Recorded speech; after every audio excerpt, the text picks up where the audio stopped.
Que a graça do Senhor Jesus Cristo, o amor de Deus e a comunhão do Espírito Santo estejam com todos hoje e sempre. Amém. Amém. Vamos dar então prosseguimento à nossa série de reflexões que iniciamos no último final de semana. Neste tempo de Quaresma, queremos declarar guerra, por isso estamos pegando como aliado A Arte da Guerra, daquele livro do chinês Sun Tzu. Semana passada declaramos guerra contra o pecado de forma geral, genérica. E hoje, contra um pecado específico que pode nos prejudicar, que é a soberba. Mas o que é exatamente a soberba? Quando nós queremos refletir sobre o significado de uma palavra, é interessante pensarmos nos sinônimos e nos antônimos, nas palavras semelhantes e nas palavras contrárias, né, professor de português? Sinônimo de soberba, quem que pode me ajudar e me auxiliar? Arrogância, altivez. Arrogância, altivez, quem mais? Prepotência. Você já falou demais. Brincadeira. Ainda bem mais um. Pode falar mais. Um falso orgulho. Falso orgulho. Presunção. Presunção. Olha só quanto sinônimo. Não, obrigado. E o contrário disso? O contrário de soberba? Humildade. Humildade. Viu, essas palavras são palavras assim meio palavrões, né? É que a gente já está num nível assim, quase todo mundo aqui já tem uma instrução maior e tal. Mas muitas pessoas do cotidiano não costumam usar essas palavras. Mas quando nós pensamos no antônimo, né? Nos ajuda bastante. Quer dizer, é não ter humildade. Agora vamos pensar no português coloquial mesmo. O que é soberba? É se achar. Aí facilita mais. Se achar a última bolachinha do pacote. Será que a soberba pode nos prejudicar? Sim ou não? Sem pensar ainda na questão espiritual, na nossa relação com Deus. Pensando no nosso cotidiano, nas nossas relações humanas terrenas. A soberba pode ou não pode nos prejudicar? Sim. Com certeza. Eu vou aqui dar um exemplo só bem banal, assim, simples, que eu já vivenciei e certamente muitos de vocês possam também ter vivenciado isso. Quando nós estávamos lá estudando, alguns ainda estão, e tem aquela matéria assim que você olha para ela, não, isso aí vou ter que estudar muito para fazer uma prova dessa matéria, senão eu vou rodar, vou me dar super mal. E tem aquela outra matéria que você olha, não, isso aí tá tranquilo, não preciso nem estudar para a prova. E aí, quando você faz as provas, o que você descobre depois, lá no resultado? Que aquela que você achava que ia ir mal, foi pior ainda. Não. Pode ser, né? Pode acontecer, né? Mas normalmente, se você estudou e assim, não teve nenhuma pegadinha maior do professor, você vai conseguir se sair bem. E aquela que você desprezou, você vai quebrar a cara. Porque você foi soberbo. Você achou que não precisa estudar. Isso aí já está no papo. Os efeitos da soberba sobre nós, assim, não apenas podem nos prejudicar numa prova, mas podem fazer assim coisas. A soberba pode nos causar um dano muito maior. A soberba, ela pode nos afastar das pessoas, porque quando nós olhamos com altivez, com prepotência, quando nós somos soberbos, nós olhamos para as pessoas de cima para baixo, nós achamos que elas são inferiores. Isso vai, logicamente, nos afastar delas. Uma outra coisa que acontece muitas vezes é quando nós estamos envolvidos em algum problema pode ser em nossos lares, pode ser no nosso lar, pode ser em nosso trabalho. Nós olhamos para o lado e pensamos, como esse fulano, ele age mal. Ele deveria mudar. Não é possível alguém continuar desse jeito. E muitas vezes o problema não é só o fulano. Sou eu também. A soberba, ela nos cega e faz com que a gente pense que o outro deve mudar e não eu. Sim ou não? No campo espiritual, então, a soberba ela pode nos prejudicar ainda mais. Se nós visualizarmos bem, o ministério de Jesus foi pautado por embates contra pessoas que se julgavam superiores, que achavam que eram melhores do que os outros. Normalmente, com quem Jesus entrava em embates? Isso é interessante. Com quem? Mestres da lei. Mestres da lei, Fariseus, escribas, sacerdotes, saduceus, religiosos. Eram com essas pessoas que Jesus entrava em embates. E com prostitutas, cobradores de impostos, pescadores, Jesus entrava em embates? Nem com generais. Nem com generais. Olha, não só pessoas, digamos assim, socialmente que estavam à margem, mas até pessoas que estavam, mas que, de repente, até pediram um milagre para Jesus, um deles, né? Enfim. Mas quem eram essas pessoas? Especialmente os fariseus, a quem nós normalmente gostamos de usar como exemplos ruins em nossas mensagens e reflexões. Nós descemos o pau nos fariseus muitas vezes, né? Eles são um exemplo de tudo que a gente não deve ser. E assim a gente tem uma impressão que na época eles já eram assim considerados por todos. Todo mundo tinha uma péssima opinião sobre os fariseus, certo? Não. A sociedade da época amava os fariseus. Eles eram muito bem quistos. Eles tinham uma opinião, as pessoas tinham uma opinião muito boa sobre eles. Por quê? Porque, aparentemente, eles eram pessoas que conseguiam cumprir com as exigências da religião. Eram pessoas puras, que não erravam, que não pecavam. Será que isso existe? Eles achavam que existia.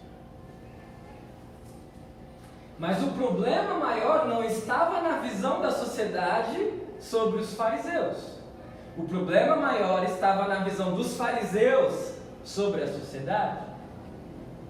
Porque eles estratificavam a sociedade em duas partes: em cumpridores da lei e em descumpridores. Os cumpridores da lei eram quem normalmente? Eram eles. E os outros? Os outros não mereciam consideração alguma deles. Eles não se esforçavam para modificar o comportamento dos outros. Pelo contrário, eles só falavam mal deles e queriam distância deles. E Jesus fez exatamente o inverso. Jesus se aproximou dessas pessoas. Jesus dialogou com elas. Jesus olhou nos olhos delas. Jesus tocou nelas. Jesus conviveu com elas. Jesus comeu. Fez refeições com prostitutas, com publicanos, com pescadores, com gente que era marginalizada pelos fariseus. E por isso o ódio dos fariseus. Como assim? Se ele se diz mestre religioso, um rabi, um rabino, e anda com essas pessoas, o que será que atraía Jesus para a convivência com essas pessoas de má fama? Jesus era atraído pela soberba ou pela humildade delas? Jesus não compactuava com o pecado delas. Jamais compactuou. O que Jesus queria fazer era modificá-las. Mas Jesus poderia modificar alguém que se achava e que pensava que não precisava ser modificado? Não. Ele só podia modificar aqueles que se achavam a escória da sociedade, tremendos pecadores que precisavam mudar. Os fariseus achavam que não precisavam mudar. Como podemos mudar alguém que acha que não precisa mudar?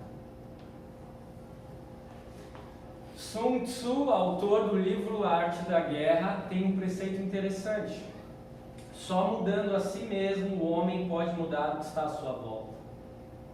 Enquanto o homem não muda a si mesmo, o que vemos é apenas escuridão e ranger de dentes.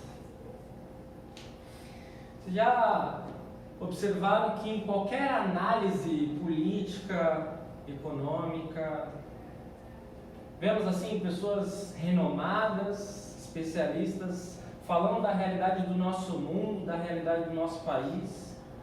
Normalmente essas pessoas falam que quem deve mudar são aqueles que estão em evidência, são as pessoas do poder. E nós não temos dúvidas de que elas devem mudar, sim. Nós temos péssimos representantes muitas vezes, não todos, mas muitos são péssimos. Mas será que o único problema da sociedade é a falta de mudança dos outros? E nós não precisamos mudar. Está tudo bem com a gente. É fácil ser analista, né? É mais ou menos ser um comentarista desses programas esportivos. É a profissão mais fácil do mundo. Você fala mal de todo mundo que já jogou, que já... Vai lá jogar para você ver como é que vai ser. Diante de todas estas informações, esse pano de fundo, nós podemos nos aproximar do texto de João 3. E aí nós observamos esse encontro, um encontro modificador entre Jesus e Nicodemos. Nicodemos tinha mais motivos para ser soberbo ou para ser humilde?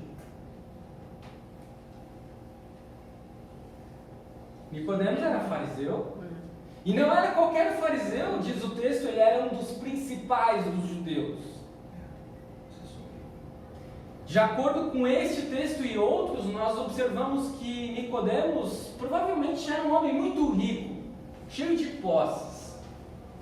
E isso é muito importante porque para a sociedade da época e ainda para muitas pessoas hoje, quem era rico era alguém que era abençoado por Deus. E os pobres, você já imagina o contrário. Quem era pobre era amaldiçoado por Deus. E se ele não fez por onde, por ser pobre, os seus pais fizeram, e ele está pagando os pecados dos seus pais. As pessoas olhavam para Nicodemos na rua e apontavam, olha lá, Nicodemos passando, um homem abençoado por Deus. Um homem que tem o respeito de todos. Todos admiravam Nicodemos. Ou seja, ele tinha mais motivos para ser humilde ou para ser soberbo? Soberbo. Mas quando nós lemos o início do texto, não parece ser este comportamento de Nicodemos, porque ele vai ao encontro de Jesus. E ele procura Jesus aparentemente de uma forma muito humilde. Nicodemos procura Jesus à noite. Os fariseus gostavam de caminhar pelas cidades, claro, de dia especialmente, para serem ovacionados, para serem admirados, para ostentarem toda a sua pureza e elegância. Nicodemos vai à noite até a casa de Jesus. É uma visão. Alguém outro poderia dizer assim, não, mas ele foi à noite porque ele não queria ser visto. Pode ser também. Ele fez assim um movimento na surdina. Ele não queria que os seus companheiros de farisaísmo soubessem que ele havia procurado Jesus. Mas a forma que Nicodemos se aproxima de Jesus é uma forma muito humilde. Ele chama Jesus de mestre, de rabi, e ele diz: só alguém vindo da parte de Deus pode manifestar tantos sinais. Mas nós podemos nos indagar neste momento. Será que foram os sinais, os milagres, que fizeram com que Nicodemos procurasse Jesus? Somente isso? Vamos pensar, Nicodemos era rico. Ele precisava de algo, Jesus tinha algo financeiramente a dar a Nicodemos. Nicodemos precisava que Jesus multiplicasse pães e peixes? Não.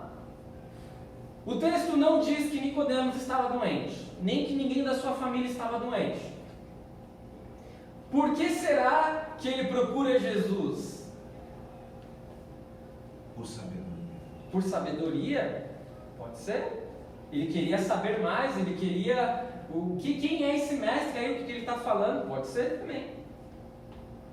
Ou quem sabe Nicodemos tinha uma ótima condição financeira, de vida, ele era respeitado, bem visto pela sociedade, ele era um homem que cumpria 613 leis farisaicas, mas tudo isso não lhe dava paz. Ele ainda procurava por algo. Ele não sabia bem o que era isso, mas ele procurava. E aí aparece Jesus, ele fica sabendo a respeito de Jesus, ele vai ao encontro de Jesus. Nicodemos convivia com algo que pode ser também um sinônimo de soberba, ou até pode causar a soberba. O fariseu, ele tem um sentimento muito forte de autossuficiência. Alguém que é autossuficiente precisa de alguém outro, ou de alguma coisa a mais. Nicodemos era um fariseu. Provavelmente por anos ele viveu nesse sistema. Muita coisa ainda precisava mudar nele, nesse sentido. Por isso, quando Nicodemos se aproxima de Jesus de uma forma respeitosa, falando a respeito de seus sinais, de seus milagres, falando que ele vem de Deus, das duas uma, ou ele realmente foi de uma forma humilde, ou ele estava atrás do que os fariseus estavam muitas vezes atrás. Os fariseus gostavam de ser elogiados. Eles gostavam de causar uma boa impressão. Pode ser que essa forma de Nicodemos se aproximar de Jesus tenha sido exatamente para buscar isso. Elogios. Elogios de Jesus. Imagine, Jesus estava acostumado a embates com os fariseus. De repente veio um fariseu, um dos mestres, um dos líderes, e chega dessa forma diante de Jesus. Ele poderia estar esperando receber elogios de Jesus. Pode ser que ele quisesse isso, mas não é o que ele tem. Jesus não o elogia. Pelo contrário, Jesus traz não o que ele quer, ou o que ele poderia querer, não sabemos ao certo, mas aquilo que ele precisa. Jesus respondeu: em verdade lhe digo que se alguém não nascer de novo, não pode ver o reino de Deus. Se alguém não nascer de novo, não pode ver o reino de Deus. Nicodemos tinha perguntado alguma coisa a respeito do reino para Jesus? Não, né? Por que Jesus traz esse assunto à tona? No fundo era isso que Nicodemos estava atrás. Era esse o assunto mais importante. mas muitas coisas precisavam mudar. Essa fala de Jesus, essa frase, certamente desnorteou Nicodemos. Ele ficou sem ação, ele ficou sem palavras. E aí ele diz: como pode um velho nascer de novo? Ele vai voltar para a barriga da mãe dele? Isso não existe, Jesus. Mas nós sabemos que Nicodemos, como todo pecador, precisava nascer de novo. E nós sabemos até a forma que isso ocorre. Por meio do batismo. É isso que Jesus diz. Em verdade, eu digo, quem não nascer da água e do Espírito não pode entrar no reino de Deus.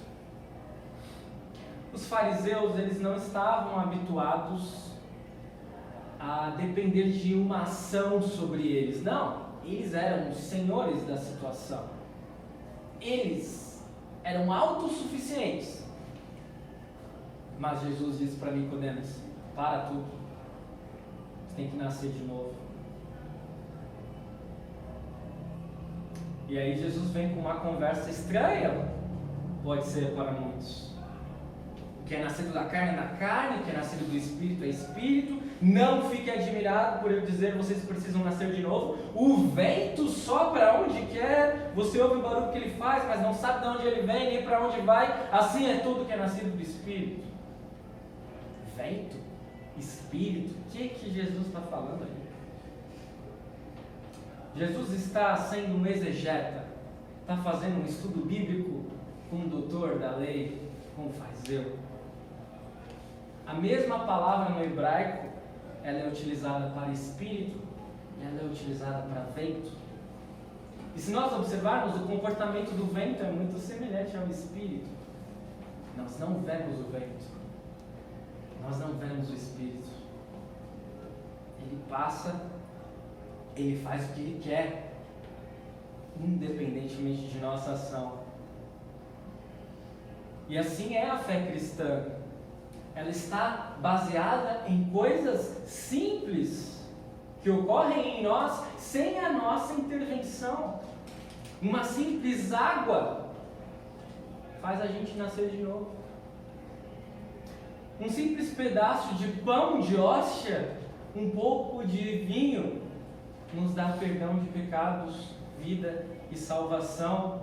Por que será que Deus fez algo tão simples, meios tão simples, para nos dar coisas tão grandiosas? Será que não é para dar um tapa na nossa soberba? Será que não é para dizer: vocês são muito pequenos, não se achem? Quer mais quebra de soberba nesse texto? Vejam lá os versículos 9 a 12, quando Nicodemos pergunta: como pode ser isso, Jesus? E Jesus responde: você é mestre em Israel e não compreende essas coisas. Em verdade, eu digo que nós falamos do que sabemos, damos testemunho do que vimos, mas vocês não aceitam o nosso testemunho. Se vocês não creem quando falo sobre coisas terrenas, como crerão se eu lhes falar sobre as celestiais? Ei, Nicodemos, você é doutor da lei, mestre de uma sinagoga, você conhece 613 leis de cor e salteado, e me vem com essa pergunta de escola dominical? Instrução de confirmandos? Imagine o soco no estômago que foi para Nicodemos ouvir tudo isso. Imagine também toda a sua soberba e arrogância descendo pelo rabo. O texto não nos diz qual foi a reação de Nicodemos logo em seguida deste encontro com Jesus, mas nós sabemos, com base em outros textos, que ele foi sim convertido ao ponto de auxiliar quando Jesus havia sido crucificado em seu funeral, antes de sua ressurreição. O que fez Nicodemos mudar? Não foi um voto humano, não foi uma vida piedosa, não foi deixar de praticar um pecado, foi uma quebra, foi uma ruptura daquilo que precisava ser quebrado nele, da sua soberba. E enquanto a soberba prevalecer sobre o ser humano, é impossível ser modificado, é impossível ser salvo.